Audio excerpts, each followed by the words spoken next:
Atención a todos. Antes de sumergirnos en este torbellino de traición, poder y justicia implacable, asegúrense de suscribirse al canal y activar la campanita. No querrán perderse ni un segundo de cómo se desarrolla este drama de la alta sociedad. El mármol pulido de la Audiencia Provincial de Madrid brillaba bajo las luces artificiales, reflejando la tensión grabada a fuego en cada rostro presente. Afuera, en la calle, los flashes de las cámaras estallaban como tormenta eléctrica. Los reporteros clamaban por una declaración, y una mujer llamada Elena Morales, hermosa, joven y con una compostura ensayada, aguardaba el veredicto que definiría su futuro. Ella era la amante, la otra, confiada en que el hombre que amaba, el multimillonario industrial Alejandro Cruz, pronto sería libre.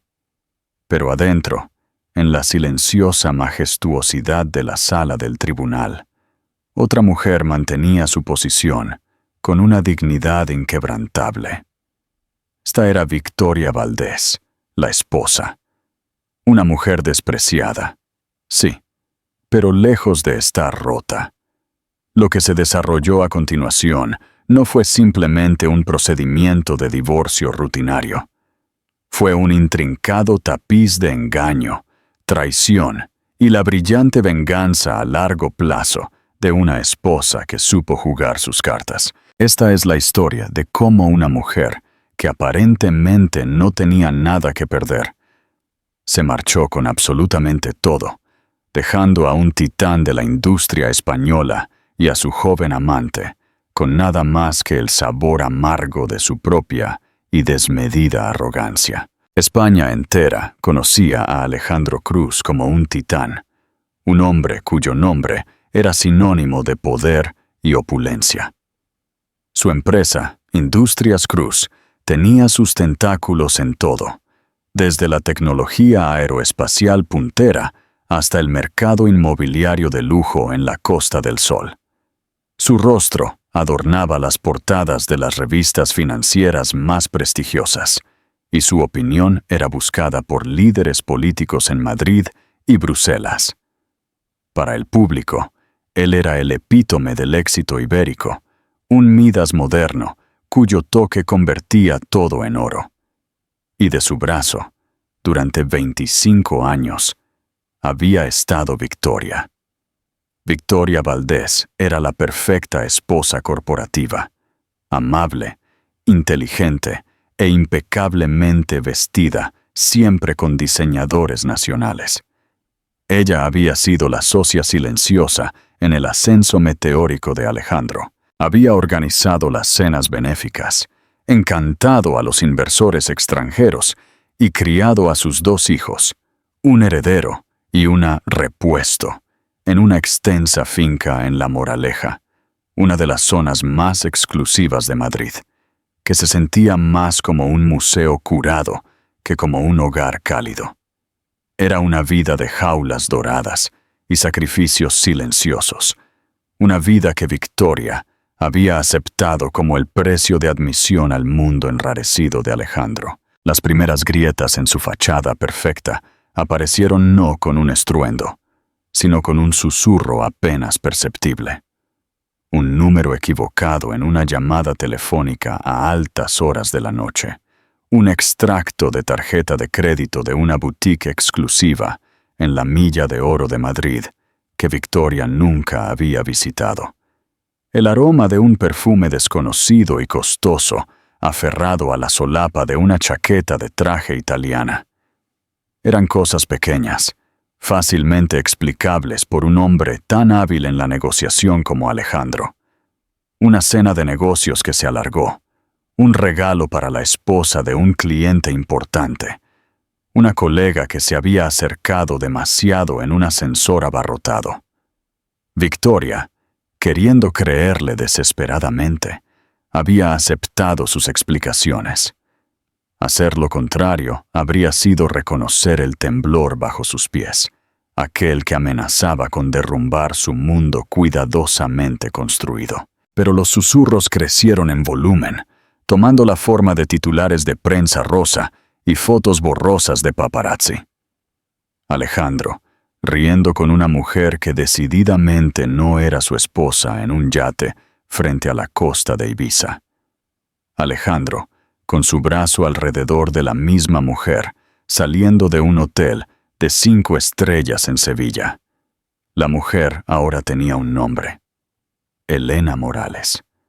Era dueña de una galería de arte vanguardista en el moderno barrio de Salamanca, 20 años menor que él, con grandes ojos inocentes y un cuerpo que parecía vertido en sus vestidos de diseñador. La humillación pública era un nuevo tipo de dolor para Victoria. Había soportado la distancia emocional de Alejandro durante años, sus tendencias adictas al trabajo que la hacían sentir como una más de sus adquisiciones empresariales. Pero esto era diferente. Esta era una declaración pública de que ella ya no era suficiente. Las mujeres de la alta sociedad madrileña, que una vez la habían envidiado, ahora la compadecían. Sus miradas comprensivas en los eventos sociales se sentían más como dagas afiladas. La confrontación, cuando finalmente llegó, fue anticlimática. Sucedió en su cavernoso salón, rodeados por el arte que habían coleccionado juntos. Monumentos a una vida que ahora se sentía como una mentira. Victoria, sosteniendo una revista brillante con Alejandro y Elena en la portada, simplemente preguntó: ¿Quién es ella? Alejandro, siempre el pragmático, no se molestó en mentir. Su nombre es Elena Morales, dijo, su voz desprovista de cualquier emoción palpable. Estoy enamorado de ella. Las palabras quedaron suspendidas en el aire, más pesadas que la enorme araña de cristal sobre ellos. Victoria sintió una extraña sensación de calma descender sobre ella. Los años de ansiedad, de sospecha silenciosa, se habían fusionado en un solo momento clarificador. El temblor era ahora un terremoto, y el suelo estaba cediendo. «Quiero el divorcio», dijo ella, su propia voz, firme y decidida, sorprendiéndola incluso a sí misma. Alejandro, que había esperado lágrimas, histeria, tal vez incluso un jarrón de porcelana lanzado contra la pared, quedó desconcertado. Miró a su esposa. Realmente la miró por primera vez en años. No vio la flor marchita que había imaginado, sino a una mujer de acero toledano. «Bien», dijo, con un toque de irritación en su voz, como si estuviera cerrando un trato menor. «Mis abogados se pondrán en contacto con los tuyos». Se dio la vuelta y salió de la habitación, dejando a Victoria sola con los restos de su vida. Esa noche, mientras la lluvia otoñal azotaba los ventanales de la finca en La Moraleja, Victoria no lloró. En cambio, hizo una llamada telefónica. No a un abogado de divorcios de alto poder, todavía no. Llamó a un hombre llamado Simón Delgado, un contador forense jubilado, que una vez había trabajado para el padre de ella. «Simón», dijo, su voz un zumbido bajo y determinado. «Tengo un trabajo para ti. Quiero que encuentres todo. Cada empresa fantasma, cada cuenta offshore, cada activo oculto. Quiero que desmanteles el imperio de Alejandro Cruz, pieza por pieza». Al otro lado de la línea, Simón, un hombre que había pasado su vida descubriendo secretos financieros en los balances más oscuros, sonrió. «Victoria», dijo con una calma profesional, «será un placer». El juego acababa de comenzar. Le sorprendió la calma de Victoria ante la traición después de tantos años. ¿Creen que Alejandro subestimó fatalmente a la mujer con la que compartió media vida? Compartan sus pensamientos y teorías en los comentarios a continuación. El Helmars Ejército de Eleanor un contraataque estratégico. Mientras Alejandro estaba ocupado haciendo alarde de su nuevo amor por los restaurantes más exclusivos de Madrid, Victoria estaba reuniendo silenciosamente su ejército. Sabía que para ganar esta guerra necesitaba más que solo un buen abogado. Necesitaba un estratega, un investigador y un arma secreta. La estratega fue una elección fácil, una formidable abogada de divorcios de Barcelona que no tomaba prisioneros, llamada Daniela Torres. Conocida por su preparación meticulosa y sus interrogatorios despiadados, Daniela tenía la reputación de dejar las billeteras de sus oponentes significativamente más ligeras. El investigador era Simón Delgado, el contador forense, un hombre cuya apariencia modesta y gafas gruesas ocultaban una mente brillante para los números. Simón tenía un don para encontrar las agujas en los pajares financieros de los hombres más ricos de España. Operaba desde una oficina abarrotada sobre una panadería en el castizo barrio de Chamberí, un mundo lejos de los relucientes rascacielos del distrito financiero de Azekta. Pero su alcance era global. El arma secreta era una mujer llamada Sara Jiménez.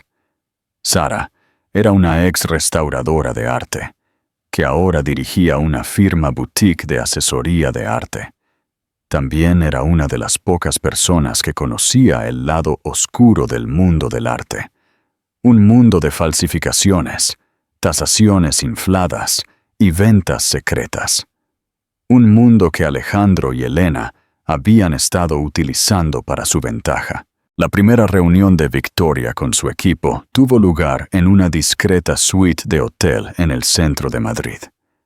El aire crepitaba con una intensidad silenciosa mientras Victoria exponía su plan. Alejandro cree que esto se trata de su infidelidad, dijo, con la voz firme. Piensa que soy una esposa despechada que busca un acuerdo generoso para calmar mi dolor. Está equivocado. Esto se trata de 25 años de mi vida, mi contribución a su éxito, y tengo la intención de ser compensada por ello. Daniela Torres, una mujer de ojos penetrantes y un comportamiento directo, asintió con aprobación. La oferta inicial de Alejandro será insultante, predijo. Intentará ocultar sus activos. Afirmará que su negocio está luchando debido a la crisis global. Es un movimiento clásico. Y ahí, dijo Victoria, con una leve sonrisa jugando en sus labios, es donde entra Simón. Simón, que había estado bebiendo tranquilamente su café, abrió un maletín de cuero desgastado y desplegó una serie de documentos sobre la mesa. Eran hallazgos preliminares, un rastro de migas de pan que ya había comenzado a seguir. Alejandro es un maestro del ilusionismo financiero, explicó Simón, con su tono pausado. Tiene una red compleja de corporaciones fantasma offshore, fideicomisos y sociedades de responsabilidad limitada, todas diseñadas para ocultar su verdadera riqueza. Pero no es tan inteligente como cree. Ha dejado un rastro. Durante las siguientes semanas, Simón cavó más profundo en el laberinto financiero de Alejandro. Trabajó incansablemente, revisando registros bancarios, declaraciones de impuestos y archivos corporativos. Siguió el dinero mientras fluía de Madrid a Andorra, de Londres a Suiza, de una corporación fantasma anónima a otra. Fue un proceso minucioso, pero lentamente, una imagen comenzó a emerger. Una imagen de un hombre que había subvaluado sistemática y deliberadamente sus activos, canalizando millones de euros en cuentas e inversiones ocultas lejos del escrutinio fiscal español. Mientras tanto, Sara Jiménez estaba investigando otra pieza del rompecabezas, la Galería de Arte de Elena Morales. En la superficie, Era un negocio legítimo en el corazón del barrio de Salamanca, especializado en arte europeo contemporáneo. Pero Sara sospechaba que era más que eso. Creía que era una fachada, una forma para que Alejandro lavara dinero y ocultara activos a plena vista. Haciéndose pasar por una rica coleccionista de arte del norte de España, Sara visitó la galería de Elena. Fue recibida por la misma Elena, quien era tan encantadora y hermosa como la habían descrito los tabloides. Elena, ansiosa por hacer una venta rápida, le mostró a Sara la galería, señalando obras de varios artistas emergentes. Sara, con su ojo experto, notó varias inconsistencias alarmantes. Los precios de algunas de las pinturas parecían locamente inflados para artistas desconocidos. La procedencia de otros era cuestionable, con historiales de propiedad vagos. Involucró a Elena en una conversación sobre el mercado del arte, soltando nombres de artistas y comerciantes oscuros. Elena, a pesar de toda su pose, parecía tener solo un conocimiento superficial y memorizado del mundo del arte. Estaba claro que no era la experta que decía ser. Las sospechas de Sara se confirmaron cuando descubrió que varias de las pinturas de la galería habían sido compradas por una empresa fantasma que Simón había vinculado directamente a Alejandro. Los precios pagados originalmente por las pinturas eran una fracción de su valor de tasación actual en la galería. Era un esquema clásico de fraude artístico. Comprar barato, inflar el valor a través de una serie de tasaciones falsas y ventas internas, y luego usar la obra de arte como garantía para préstamos masivos o venderla para obtener una ganancia libre de impuestos. Las piezas del rompecabezas comenzaban a encajar. Alejandro no solo estaba escondiendo su dinero, estaba usando la galería de arte de su amante para hacerlo. El arte del trato no era solo una metáfora para ellos, era su modus operandi criminal. Si están disfrutando de cómo Victoria y su equipo están desentrañando este misterio, no olviden darle un gran me gusta a este video ahora mismo. Su apoyo nos ayuda a traer más historias como esta. De vuelta en su suite de hotel, Victoria revisó la evidencia que su equipo había reunido. Las cuentas offshore en paraísos fiscales, los activos subvaluados, el fraude artístico descarado. Era una montaña de engaño, un testamento a la arrogancia de Alejandro y su subestimación total de ella. Una ola de furia fría la invadió. La traición ya no era solo personal, era financiera, un intento calculado de estafarla de su parte legítima del imperio que ella había ayudado a construir desde los cimientos.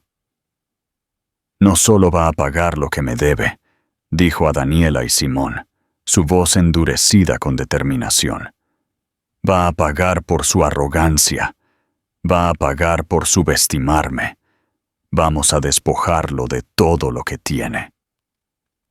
El escenario estaba listo para una batalla legal de proporciones épicas en los tribunales españoles. Victoria Valdés, la esposa tranquila, adorada y sencilla, estaba a punto de mostrarle a su marido y al mundo el verdadero significado de la frase. No hay furia como la de una mujer despreciada. ¿Cómo creen que reaccionará Alejandro cuando descubra lo que Victoria ha estado planeando meticulosamente? ¿Será su arrogancia su ruina final? Dejen su opinión en los comentarios y activen la campanita de notificaciones para no perderse el siguiente capítulo. El arma definitiva.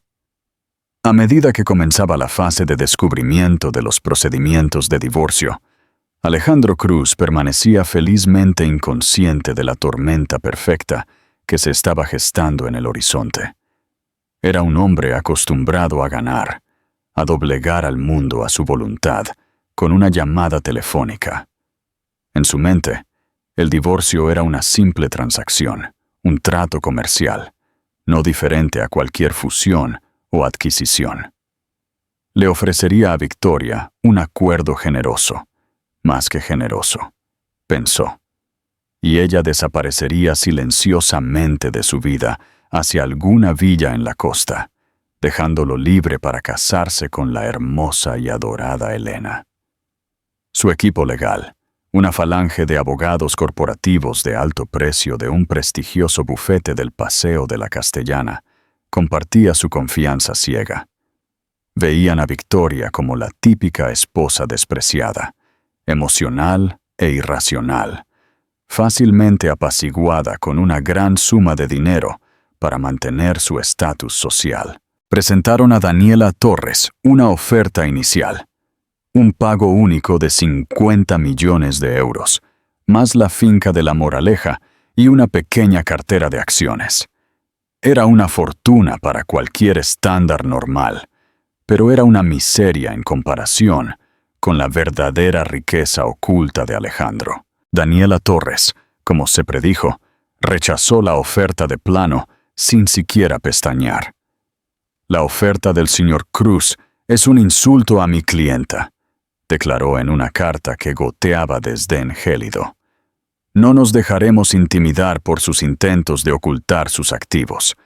Estamos preparados para ir a juicio en la Audiencia Nacional y confiamos en que el tribunal verá esto como lo que es: un intento flagrante de defraudar a una mujer que ha dedicado 25 años de su vida a su éxito.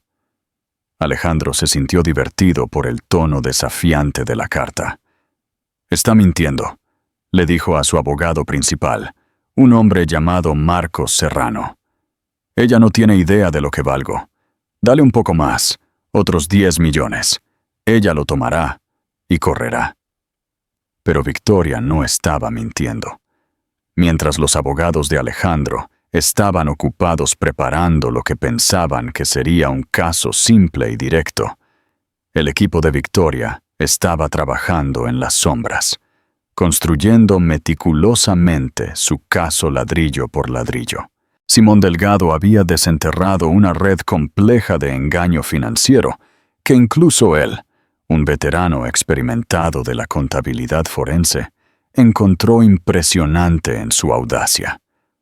Había rastreado el flujo de dinero a través de una vertiginosa variedad de cuentas offshore en jurisdicciones conocidas por su secreto bancario inexpugnable: Andorra, Panamá, Liechtenstein. Había descubierto corporaciones fantasma con nombres grandiosos como Inversiones Pegaso y Holdings Orión, entidades que existían solo en papel en algún cajón de un abogado extranjero. Su único propósito era albergar la riqueza oculta de Alejandro. Uno de sus descubrimientos más significativos fue un fideicomiso que Alejandro había establecido en Panamá, una nación con algunas de las leyes de protección de activos más fuertes del mundo. El fideicomiso, llamado Fideicomiso Júpiter, poseía cientos de millones de euros en activos, incluida una cartera de acciones de primera línea, una colección de coches clásicos raros y un jet privado. Era una fortaleza diseñada para ser impenetrable, un agujero negro financiero del cual el dinero nunca podría ser extraído. O eso pensaba Alejandro.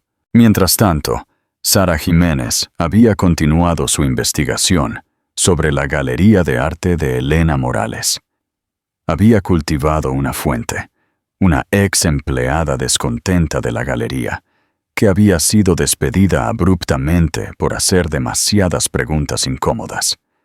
La ex empleada, una joven graduada en Historia del Arte llamada Sofía, confirmó todas las sospechas de Sara. Le dijo a Sara que Elena sabía casi nada sobre arte real, que el verdadero cerebro detrás de las operaciones de la galería era el propio Alejandro. Sofía describió cómo Alejandro compraba pinturas de artistas oscuros a precios bajos. Luego, usaba una red de expertos pagados para crear una procedencia falsa e inflar su valor astronómicamente.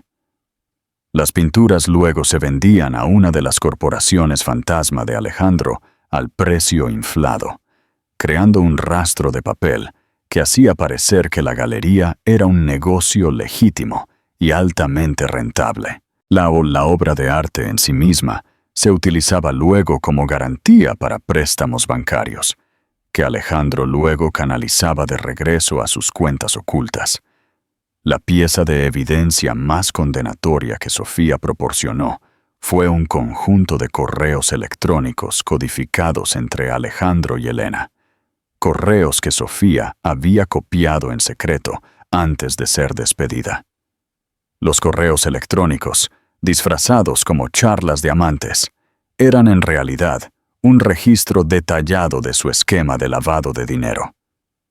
Discutamos nuestro pequeño proyecto, los hermosos lienzos que guardan nuestros secretos, y la nueva obra maestra que pronto se unirá a nuestra colección, decían. Era una pistola humeante, un registro claro e innegable de su conspiración criminal. Armada con esta montaña de evidencia, Daniela Torres se preparó para las deposiciones. Una deposición es una parte crucial del proceso de descubrimiento, una oportunidad para que los abogados interroguen a la parte contraria y a sus testigos bajo juramento antes del juicio. Es una partida de ajedrez de alto riesgo, una batalla de ingenio, donde un solo paso en falso puede tener consecuencias devastadoras. La primera en ser depuesta fue Elena Morales. Llegó a la oficina de Daniela Torres, luciendo como la glamurosa comerciante de arte que fingía ser, vestida con un elegante traje de Chanel, su confianza aparentemente inquebrantable. Pero su compostura pronto comenzó a desmoronarse bajo el interrogatorio implacable de Daniela. Daniela comenzó con lo básico, preguntando a Elena sobre sus antecedentes, su educación, su experiencia en el mundo del arte. Las respuestas de Elena eran vagas y evasivas. Cuando Daniela la presionó para obtener detalles, para nombres específicos de los artistas que representaba, las galerías para las que había trabajado antes, las ferias de arte internacionales a las que había asistido, la ignorancia de Elena se volvió dolorosamente obvia. Luego, Daniela pasó a las finanzas de la galería. Presentó a Elena extractos bancarios, registros de ventas y documentos de tasación, todos los cuales habían sido proporcionados por la investigación de Simón Delgado. Le pidió a Elena que explicara los precios astronómicos de algunas de las pinturas de artistas desconocidos, la procedencia cuestionable de otras, la serie de transacciones complejas con corporaciones offshore. Elena, que había sido entrenada por los abogados de Alejandro para alegar ignorancia, se apegó a su guión. «No soy una persona de números», dijo, con un gesto despectivo de su mano perfectamente manicurada. «Dejo el lado financiero del negocio a mis contadores». Finalmente, Daniela sacó los correos electrónicos codificados, los proporcionados por Sofía. Los leyó en voz alta, su voz tranquila y mesurada, dejando que las palabras condenatorias colgaran en el aire tenso de la sala de conferencias.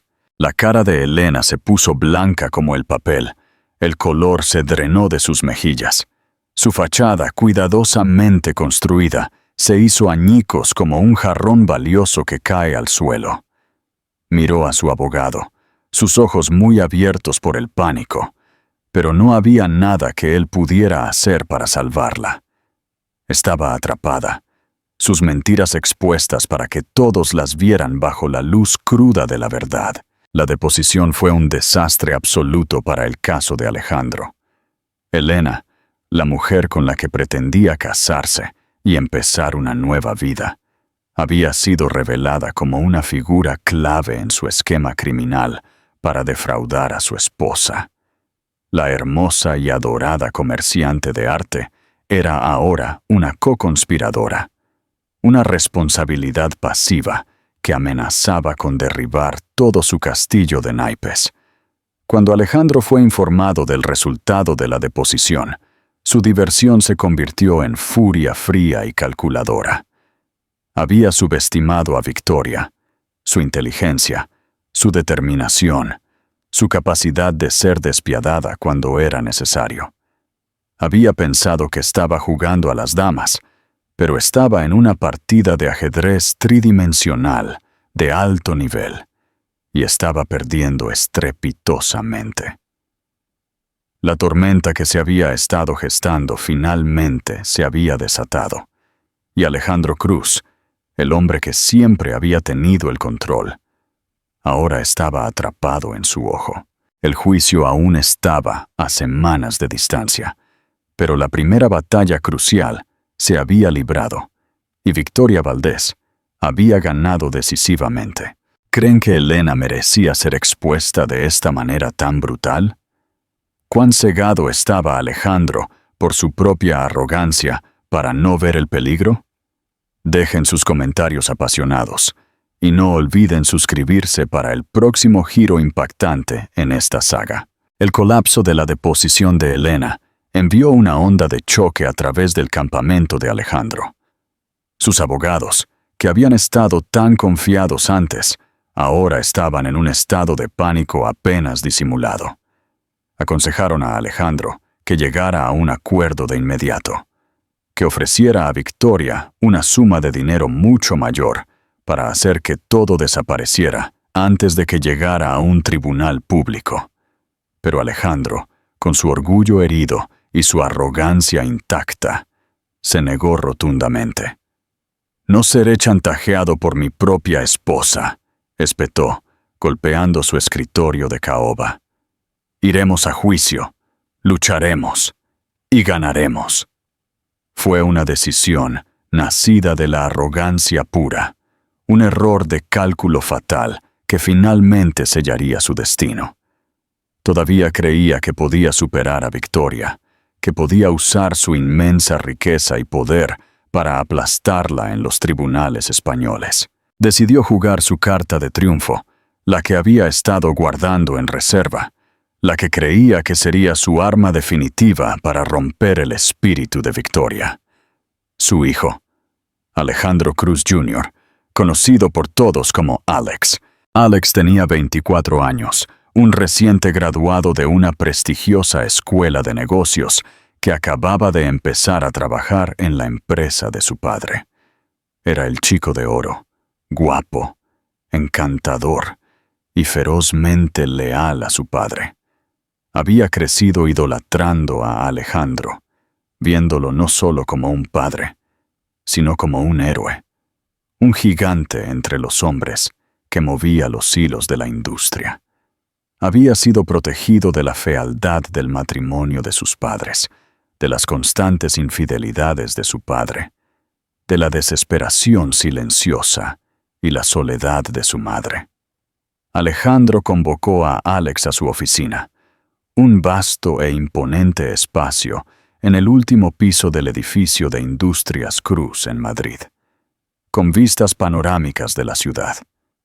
Pintó una imagen de Victoria como una mujer vengativa y codiciosa, una mujer que estaba tratando de destruirlo, de destruir la empresa que era su legado, de destruir el futuro de la familia. «Tu madre no es la mujer que crees que es, Alex», dijo Alejandro, su voz cargada de una tristeza y traición cuidadosamente elaboradas. «Está siendo manipulada por sus abogados, tiburones codiciosos, que solo están interesados en un gran día de pago. Han envenenado su mente contra mí. Ella está tratando de arruinarme, y si me arruina a mí, te arruina a ti y a tu futuro». Alejandro necesitaba que Alex testificara en su nombre, que le dijera al tribunal lo maravilloso padre que había sido, lo amoroso y comprensivo que siempre había tratado de ser como esposo, a pesar de los problemas. Necesitaba que Alex pintara una imagen de Victoria como una madre fría y distante, una mujer más interesada en su vida social y sus eventos benéficos que en su propia familia. Alex, que siempre había visto a su padre como infalible, se dejó influir fácilmente. Estaba herido y confundido por el divorcio, y las palabras de su padre se aprovecharon de sus inseguridades más profundas. Aceptó testificar contra su propia madre, una decisión que tendría consecuencias devastadoras. Victoria quedó destrozada cuando se enteró de la decisión de Alex. Su hijo, el niño que había criado con tanto amor, al que había protegido de las duras realidades de su matrimonio, ahora estaba del lado del hombre que los había traicionado a ambos. Fue una traición que cortó más profundo que cualquiera de las infidelidades de Alejandro. Su hija, una joven ferozmente independiente llamada Carlota, que estudiaba historia del arte en Londres, estaba furiosa. Voló a casa de inmediato, confrontando a su hermano en una discusión airada y llena de lágrimas en la casa familiar. «¿Cómo pudiste?», gritó ella, sus ojos echando chispas. «¿Cómo pudiste hacerle esto a mamá, después de todo lo que ha pasado? Después de todo lo que él le ha hecho? Él la ha humillado durante años». «No lo entiendes, Carlota», tartamudeó Alex, su confianza habitual desvaneciéndose ante la furia de su hermana. «Papá no es el malo aquí. Mamá es la que está tratando de destruir todo lo que hemos construido». «Te ha estado mintiendo, Alex», gritó Carlota, desesperada. «Nos ha estado mintiendo toda nuestra vida. No puedes verlo. Esa galería, esa mujer, todo es una farsa». Pero Alex, cegado por su lealtad a su padre y su propia negación, se negó a escuchar. Las líneas de batalla se habían trazado, no solo en la sala del tribunal, sino dentro de la propia familia Cruz. El juicio comenzó en una mañana fría y gris de noviembre en Madrid. La sala de la audiencia provincial estaba repleta de reporteros, chismes de la alta sociedad y un puñado de curiosos que habían hecho cola desde la madrugada. Elena Morales, una sombra de su antiguo ser glamuroso, también estaba allí, sentada en la última fila, con la cara oculta detrás de grandes gafas de sol oscuras y un pañuelo. Los primeros días del juicio fueron un borrón de argumentos legales técnicos y testimonios de testigos. Los abogados de Alejandro hicieron todo lo posible para retratarlo como una víctima de las circunstancias, un esposo y padre amoroso, cuyo único crimen fue trabajar demasiado duro por su familia, y que ahora estaba siendo arruinado por una esposa codiciosa y vengativa. Llamaron a un desfile de testigos de carácter, amigos del club de campo, socios comerciales que dependían de él, incluso la ex ama de llaves de la familia, pagada generosamente, todos los cuales testificaron sobre el buen carácter y la generosidad de Alejandro. Luego fue el turno de Alex de subir al estrado. Se veía guapo y seguro en su traje a medida, una versión más joven y vibrante de su padre. Habló elocuentemente sobre la generosidad de su padre, su amor por su familia, su dedicación incansable a su empresa. Pintó una imagen de una familia feliz y amorosa, una imagen que él sabía en el fondo de su corazón que era una mentira, una construcción para el público. Entonces Daniela Torres comenzó su contrainterrogatorio. Al principio fue suave, casi maternal, preguntando a Alex sobre su infancia, sus recuerdos más preciados, su relación con su madre. Pero luego, sus preguntas se volvieron más agudas, más inquisitivas. Le preguntó sobre las vacaciones familiares, donde su padre siempre estaba pegado al teléfono o desaparecía por días. Los eventos escolares importantes que su padre se había perdido con excusas vagas. Las navidades que su padre había pasado en viajes de negocios urgentes. Luego sacó una serie de correos electrónicos y mensajes de texto impresos. Mensajes privados entre Alex y su madre a lo largo de los años. Mensajes que pintaban una imagen muy diferente de su relación familiar.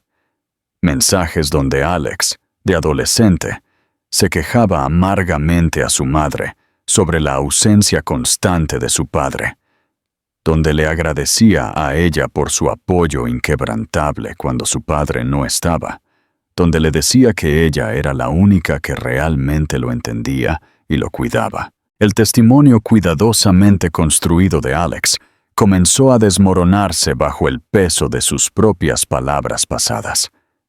Tartamudeó. Se contradijo.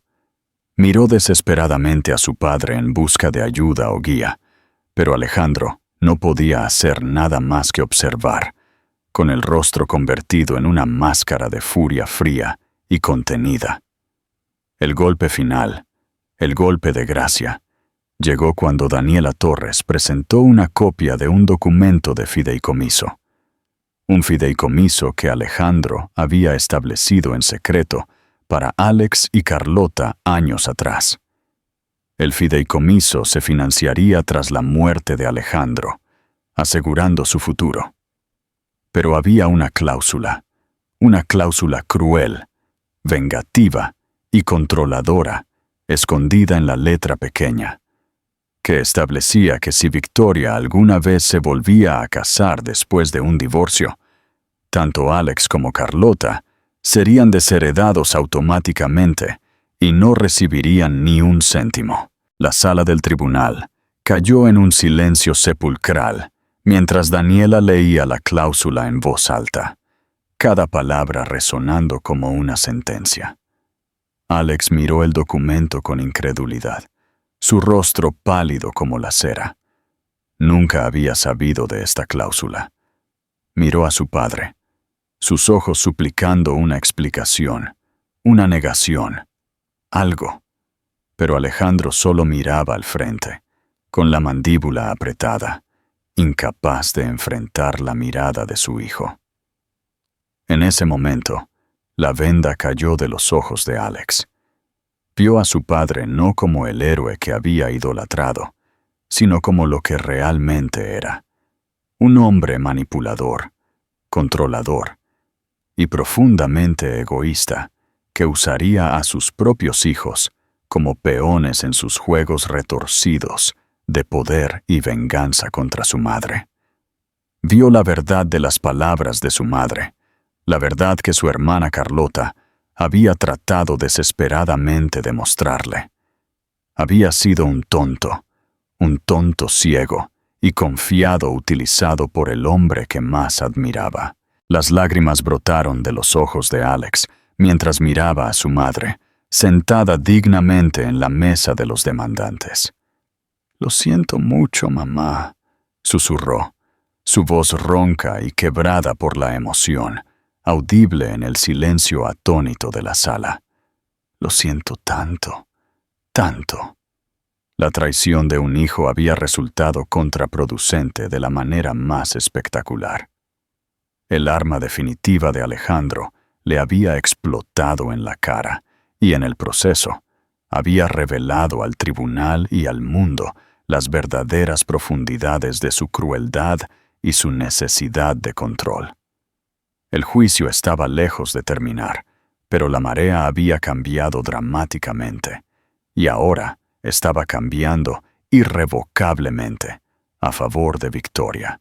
¿Qué opinan del intento desesperado de Alejandro de usar a su propio hijo como arma? ¿Fue el colapso emocional de Alex en el estrado una victoria estratégica para Victoria o una tragedia familiar desgarradora? Comenten abajo y compartan este video si la tensión los tiene al borde de su asiento. El veredicto. La sala del tribunal todavía se tambaleaba por el colapso emocional de Alex en el banquillo de los testigos.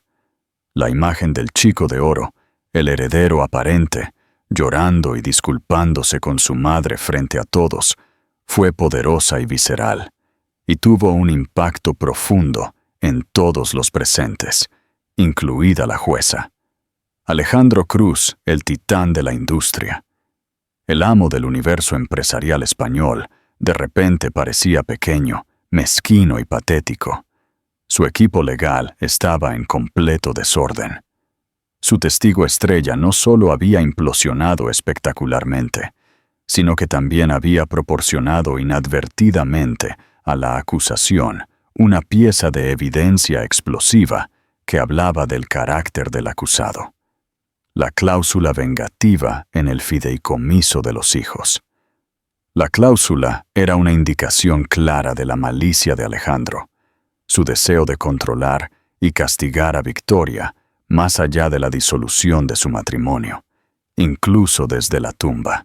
El siguiente testigo en ser llamado fue Simón Delgado, el contador forense de voz suave y modales tranquilos, que había sido el arma secreta de Victoria todo el tiempo. Caminó hacia el estrado con una confianza tranquila y profesional, cargando una pila de carpetas llenas de documentos financieros complejos. Durante los siguientes 2 días, con la paciencia de un maestro, guió al tribunal a través de la compleja red de engaño financiero de Alejandro. Explicó en términos claros y sencillos, accesibles para todos, cómo Alejandro había utilizado una red de corporaciones fantasma offshore para ocultar cientos de millones de euros del fisco y de su esposa. Presentó gráficos y tablas visuales que rastreaban el flujo de dinero desde Madrid hasta Andorra, desde Londres hasta Panamá. Mostró al tribunal cómo Alejandro había subvaluado sistemáticamente los activos de Industrias Cruz, desviando ganancias masivas hacia sus cuentas ocultas, bajo la apariencia de pérdidas operativas o inversiones fallidas. Luego, centró su atención en el fideicomiso Júpiter, la fortaleza financiera en Panamá, que Alejandro creía que era impenetrable. Simón explicó que si bien las leyes de protección de activos de Panamá eran ciertamente formidables, no eran insuperables cuando había evidencia de fraude. Había encontrado una laguna jurídica, una pequeña grieta en las murallas de la fortaleza. El fideicomiso se había creado y financiado después de que Alejandro ya había comenzado su aventura con Elena Morales, y cuando el matrimonio ya estaba en problemas. Simón argumentó persuasivamente que esto constituía una transferencia fraudulenta, un intento deliberado de mover activos fuera del alcance de un acreedor conocido, en este caso, Victoria, en anticipación de un divorcio. Los abogados de Alejandro objetaron con vehemencia, citando leyes internacionales y precedentes complejos. Pero la jueza, una jurista astuta y experimentada llamada jueza Catalina Miranda, los anuló. Estaba intrigada por el argumento de Simón y la claridad de su evidencia, y le permitió continuar. Simón entonces presentó al tribunal su pieza final de evidencia, la que probaría ser el clavo en el ataúd legal de Alejandro. Era una llamada telefónica grabada, una llamada que Alejandro había hecho a su banquero privado en Panamá solo unas semanas antes de que comenzara el juicio. La llamada había sido obtenida legalmente a través de una orden judicial internacional en cooperación con las autoridades panameñas, y en ella se podía escuchar la propia voz inconfundible de Alejandro, instruyendo a su banquero para mover los activos del fideicomiso Júpiter a una nueva jurisdicción aún más secreta y opaca en Asia. La sala del tribunal escuchó en un silencio atónito mientras la voz arrogante y confiada de Alejandro llenaba la habitación a través de los altavoces. «No me importa lo que cueste. dijo en la grabación, su tono goteando desprecio. Solo asegúrate de que ese dinero desaparezca. Prefiero quemarlo que darle un solo céntimo a ella. La grabación fue una bomba nuclear. Era una prueba irrefutable de la intención de Alejandro de defraudar a su esposa, de ocultar activos maliciosamente, de obstruir la justicia y mentir al tribunal. Era la prueba de un hombre que creía arrogantemente que estaba por encima de la ley. Un hombre que estaba a punto de recibir una lección muy dura y pública. Cuando terminó la grabación, hubo un grito ahogado colectivo y audible en la sala del tribunal. Todos los ojos se volvieron hacia Alejandro. Estaba sentado congelado en su silla, su rostro de un blanco fantasmal, como si hubiera visto a su propio fantasma. El titán había sido puesto de rodillas por su propia voz. El maestro del engaño había sido deshecho por sus propias palabras grabadas. El resto del juicio fue una mera formalidad. Los abogados de Alejandro, con su caso hecho jirones y su cliente expuesto como un mentiroso y un estafador, podían hacer poco más que pasar por los movimientos procesales.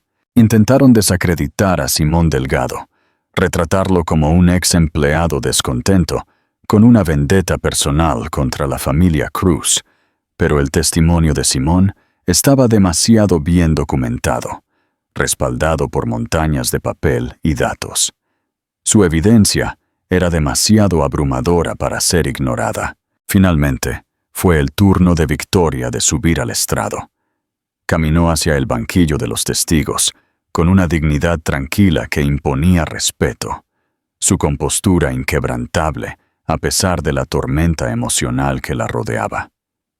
No habló de las sórdidas infidelidades de Alejandro, ni de su propio dolor personal o humillación. En cambio, habló con calma y claridad sobre los 25 años que había dedicado a su matrimonio, a su familia, a construir el imperio de él junto a él.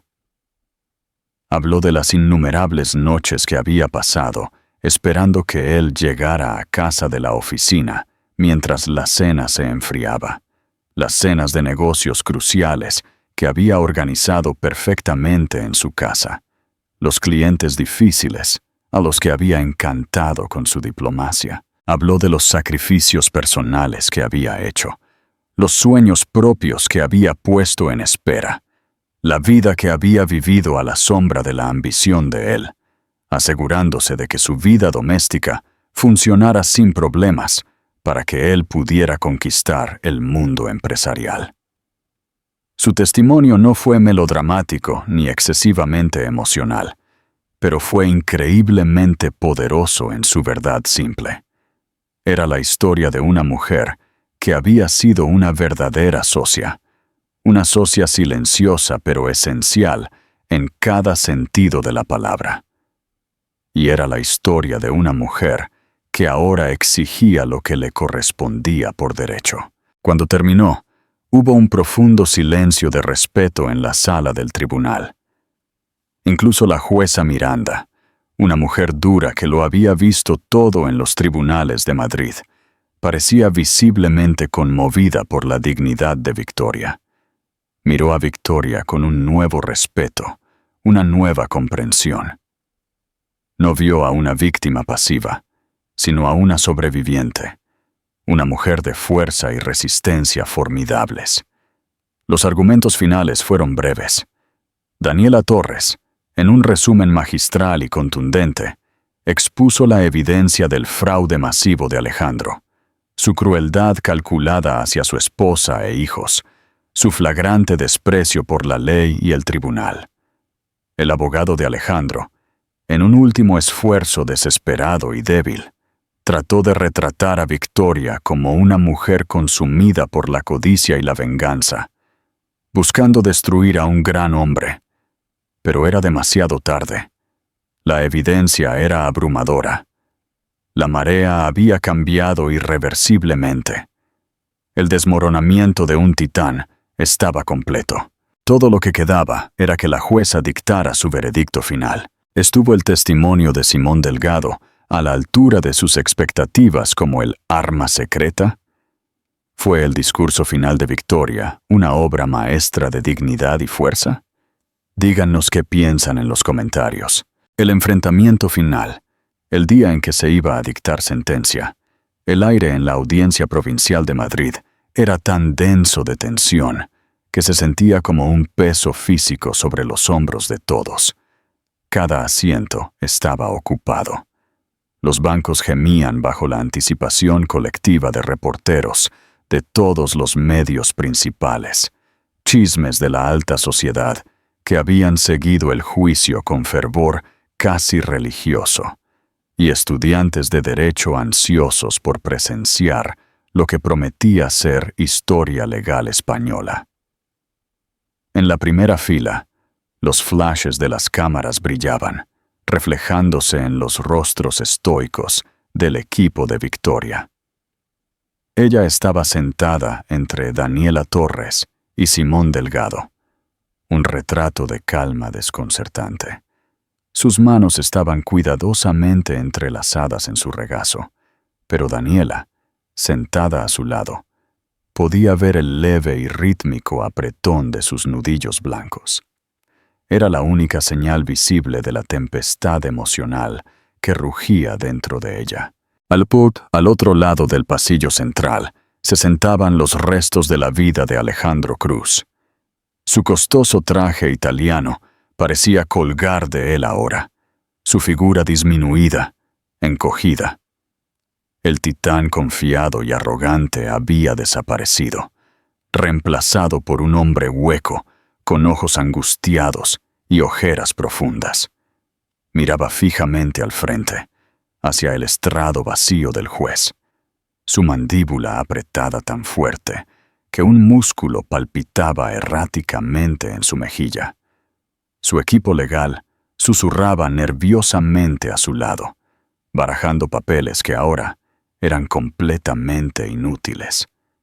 En la última fila, casi invisible, un fantasma con un abrigo oscuro y bufanda, estaba Elena Morales.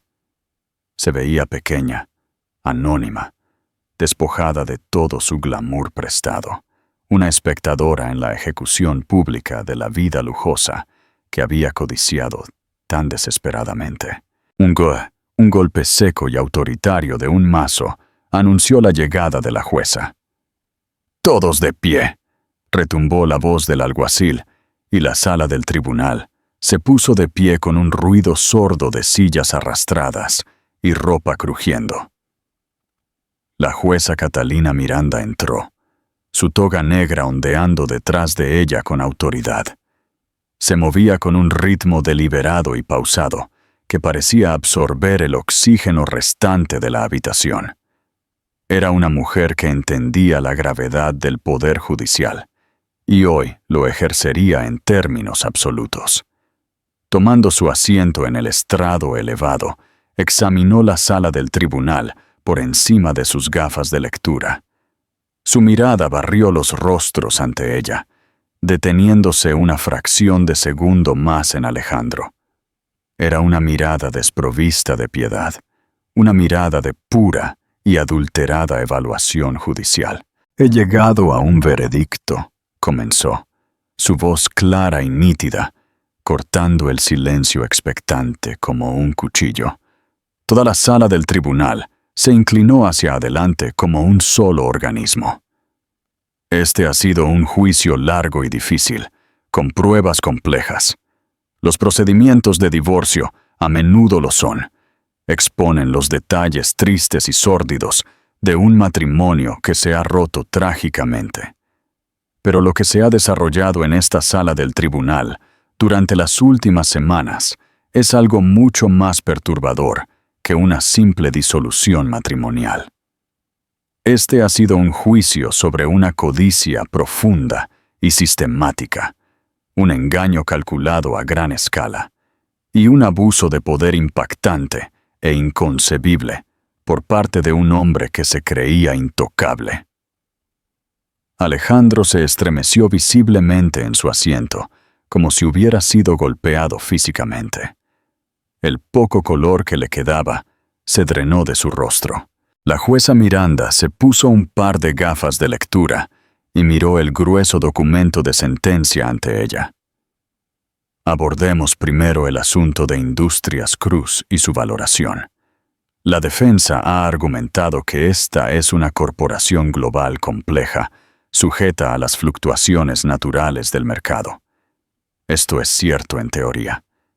Sin embargo, la evidencia presentada por el señor Delgado ha demostrado con una claridad meticulosa e irrefutable que el señor Cruz participó en una campaña deliberada y fraudulenta para devaluar artificialmente su propia empresa, con el único propósito de estos procedimientos de divorcio, para privar a su esposa de su parte justa. Hizo una pausa, dejando que la gravedad de la acusación se asentara. La red de corporaciones fantasma, desde Inversiones Pegaso hasta Holdings Orión, no eran entidades comerciales legítimas, eran instrumentos puros de fraude diseñados para desviar cientos de millones de euros del patrimonio conyugal. Hizo otra pausa, mirando directamente al palco del jurado, ahora vacío, como si se dirigiera a la conciencia de la comunidad misma. Luego tenemos el asunto de la Galería de Arte, propiedad y operada por la señora Elena Morales. En la parte de atrás, Elena se encogió aún más dentro de su abrigo, deseando desaparecer. Este tribunal determina que la galería no era un negocio legítimo, sino una fachada sofisticada para el lavado de dinero y el fraude fiscal. Los correos electrónicos codificados entre el señor Cruz y la señora Morales, discutiendo hermosos lienzos que guardan nuestros secretos, no eran coqueteos de amantes, sino comunicaciones claras entre co-conspiradores criminales. El esquema para comprar arte a bajo costo, inflar fraudulentamente su valor mediante tasaciones falsas y venderlo a las propias corporaciones fantasma del señor Cruz es uno de los intentos más descarados de ocultar activos y lavar dinero que este tribunal ha visto jamás. Victoria cerró los ojos por un breve momento, exhalando lentamente. Era vindicación, pura y simple. Cada sospecha que había tenido, cada miedo silencioso que había albergado durante años en la soledad de su gran casa, estaba siendo validado, hablado en voz alta y confirmado como verdad en este templo de justicia. La jueza pasó una página de su sentencia, el sonido amplificado por el silencio de la sala. Pero el engaño no fue meramente financiero, fue profundamente personal y fue cruel. Me refiero ahora al fideicomiso Júpiter, establecido en Panamá, y más específicamente a la cláusula oculta con respecto a los hijos de este matrimonio, Alejandro Cruz Jr. y Carlota Cruz. Miró por encima de sus gafas directamente a Alejandro, sus ojos duros como el pedernal. Incluir una disposición secreta que desheredaría automáticamente a sus propios hijos si su madre eligiera rehacer su vida y volver a casarse no es meramente controlador. Es un acto de malicia impresionante. Es un testamento a un hombre tan consumido por su propio ego y necesidad de control que usaría el futuro financiero de sus propios hijos como armas en una campaña de venganza personal contra su ex esposa. Es, francamente, moralmente reprensible. Al lado de su madre, Alex le apretó la mano, con lágrimas de vergüenza y dolor en los ojos. Era la confirmación pública final y devastadora de la verdad, que tan dolorosamente había llegado a aceptar sobre su padre. Por lo tanto, continuó la jueza Miranda, su voz endureciéndose con la autoridad de la ley, este tribunal ahora debe dictar una sentencia que no solo compense justamente a la señora Valdés por sus 25 años como socia plena en este matrimonio y en la construcción de esta empresa, sino que también castigue al señor Cruz por su conducta atroz y fraudulenta. Comenzó con los activos indiscutibles, la punta del iceberg. La finca en La Moraleja, el ático de lujo en la Milla de Oro de Madrid, la cartera de acciones declarada, la flota de coches de lujo, todo otorgado a la demandante, Victoria Valdés. Un murmullo bajo recorrió la sala. Era un barrido limpio de los activos visibles, pero era solo el aperitivo. Ahora, dijo la jueza, su voz bajando ligeramente para un efecto dramático, creando un silencio expectante que casi dolía. Pasamos a los activos ocultos, los fondos mantenidos en cuentas offshore, secretas en Andorra, Panamá y Liechtenstein. Los activos mantenidos por la red de corporaciones fantasma descubiertas. El valor total, fraudulentamente tasado de la colección de arte. Y la totalidad del fideicomiso Júpiter en Panamá, que este tribunal determina que es una transferencia fraudulenta e ilegal. Después de una revisión cuidadosa y exhaustiva de la contabilidad forense proporcionada por el señor Delgado y verificada por expertos independientes designados por el tribunal, este tribunal valora estos activos maritales ocultos en un total aproximado de 1.200 millones de euros. Un grito ahogado colectivo. Succionó el aire de la habitación. La cifra era asombrosa, incluso para los estándares de los súper ricos de España. El rostro de Alejandro era ahora de un blanco cadavérico, sus ojos vidriosos. Parecía que iba a enfermarse físicamente allí mismo. Dada la escala masiva del fraude perpetrado por el demandado, declaró la jueza Miranda, su voz resonando con autoridad inquebrantable, y sus intentos deliberados y repetidos de engañar a este tribunal, obstruir el descubrimiento de pruebas y defraudar a su esposa de su parte legítima. Mi sentencia es que estos activos ocultos se dividan de la siguiente manera. Hizo una pausa deliberada, dejando que el momento colgara en el aire. Una espada de Damocles suspendida por un solo hilo sobre la cabeza de Alejandro. El tren para el demandado, el señor Alejandro Cruz. La sala contuvo la respiración colectivamente. Y el setén para la demandante, la señora Victoria Valdés. ¡Pandemonio! La palabra estalló en la sala del tribunal. Un reportero en la parte de atrás gritó algo ininteligible en su teléfono. El sonido de una docena de teclados de computadoras portátiles, haciendo clic furiosamente a la vez, llenó el aire como una lluvia de granizo. 200 millones. No era solo una victoria legal, era una aniquilación financiera total, un castigo de proporciones bíblicas. Alejandro se derrumbó en su silla, como si su columna vertebral se hubiera disuelto repentinamente.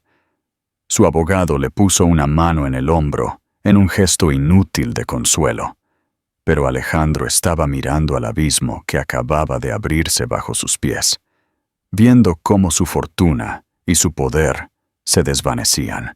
Pero la jueza Miranda no había terminado.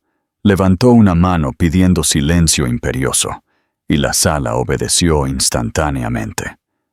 Además, dijo, sus ojos fijos en Alejandro como láseres, el señor Cruz será responsable de la totalidad de los honorarios legales y de contabilidad forense de la señora Valdés, que son sustanciales. Y dados los intentos flagrantes y documentados del demandado de obstruir la justicia, ocultar activos criminalmente, lavar dinero a través de la galería de arte y cometer perjurio repetidamente ante este tribunal, no me queda otra alternativa. Miró al fiscal, que había estado observando el juicio discretamente desde la primera fila. Este tribunal remite la totalidad de este asunto, incluidas todas las pruebas documentadas, los testimonios y la grabación de audio, a la Fiscalía Anticorrupción para una investigación criminal inmediata. Fue el golpe final, devastador y absoluto. Un golpe mortal. Alejandro Cruz ya no era solo un divorciado arruinado y humillado públicamente. Era un futuro criminal, enfrentando cargos graves que con seguridad conllevarían tiempo en prisión. La mandíbula de su abogado principal se desencajó. La devastación financiera era una cosa. Podía, en teoría, recuperarse. La perspectiva de una larga sentencia de prisión en una cárcel española era otra muy distinta. Era el fin de su vida tal como la conocía. «Se levanta la sesión», dijo la jueza Miranda, golpeando el mazo con un fuerte crack final que resonó como el sonido del desmoronamiento definitivo de un imperio. Mientras salía de la sala con su toga ondeando, el tribunal estalló en caos. Los reporteros trepaban sobre los bancos, gritando preguntas. Victoria, su rostro ahora mojado con lágrimas de alivio puro y vindicación, cayó en los brazos de Daniela Torres, quien sonreía ampliamente por primera vez en semanas, la tiburón celebrando su presa. Simón Delgado le dio una palmada en la espalda, una sonrisa rara y amplia en su propio rostro. Alex los abrazó a todos, una familia rota, pero renacida en el crisol del juicio. Mientras Victoria y su equipo se abrían paso entre la multitud que los vitoreaba y fotografiaba, ella miró hacia atrás una última vez. Alejandro todavía estaba sentado solo en la mesa del demandado, completamente abandonado. Sus propios abogados ya estaban empacando sus maletines apresuradamente, distanciándose físicamente y simbólicamente de la lluvia radiactiva de su cliente tóxico.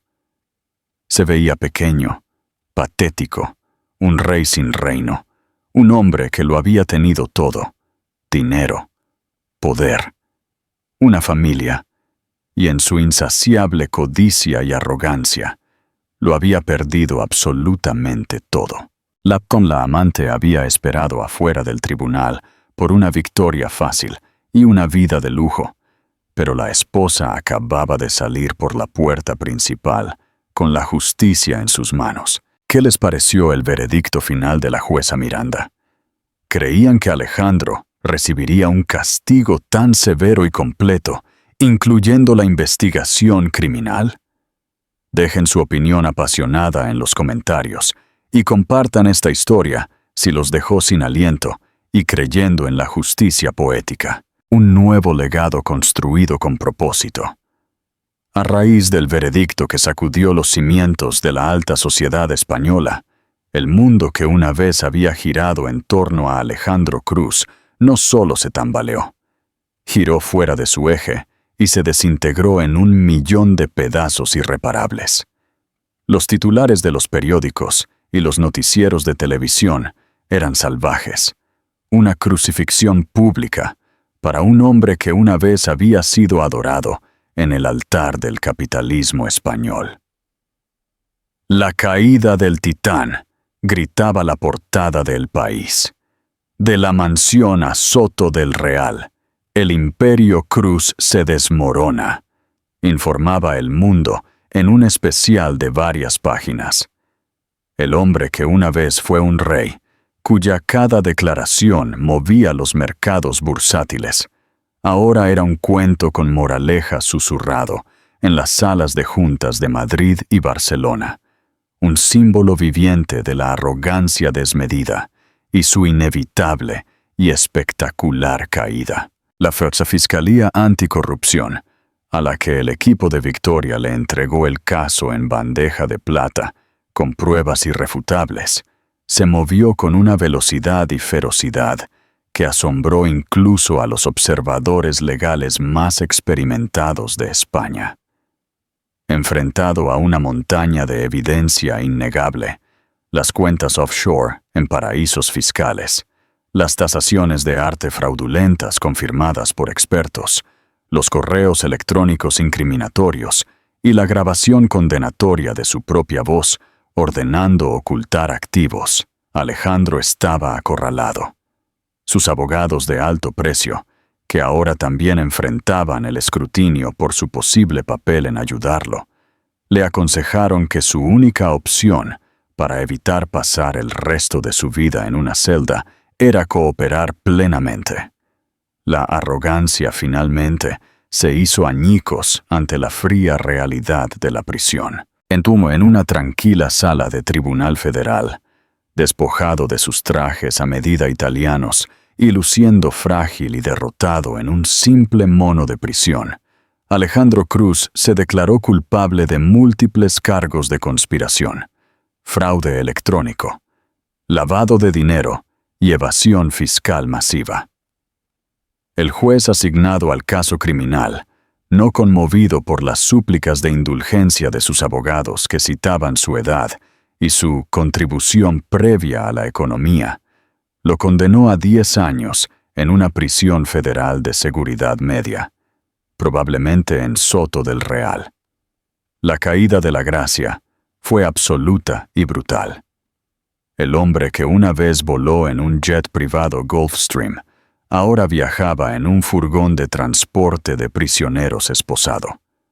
Su nuevo hogar no era una extensa finca en La Moraleja, sino una celda compartida de 8 metros cuadrados. Sus nuevos asociados no eran CEOs y políticos, sino estafadores convictos y traficantes de drogas. En los primeros meses, trató de ejercer su antiguo poder, de sobornar a los guardias y manipular a los reclusos con promesas de dinero exterior, pero su moneda era inútil allí. Era solo un número más, un fantasma de un hombre, perseguido por los ecos de una vida que había desechado arrogantemente por codicia y lujuria.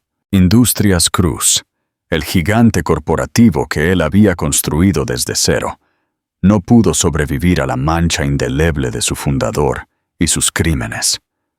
Las acciones de la compañía se desplomaron a la categoría de basura de la noche a la mañana en la Bolsa de Madrid. Los inversores institucionales y extranjeros, aterrorizados por la perspectiva de más escándalos y responsabilidades legales, retiraron su capital en un éxodo masivo. La junta directiva, en un acto desesperado de autopreservación, purgó su nombre de todos los edificios y membretes y forzó su renuncia formal, aunque ya era demasiado tarde.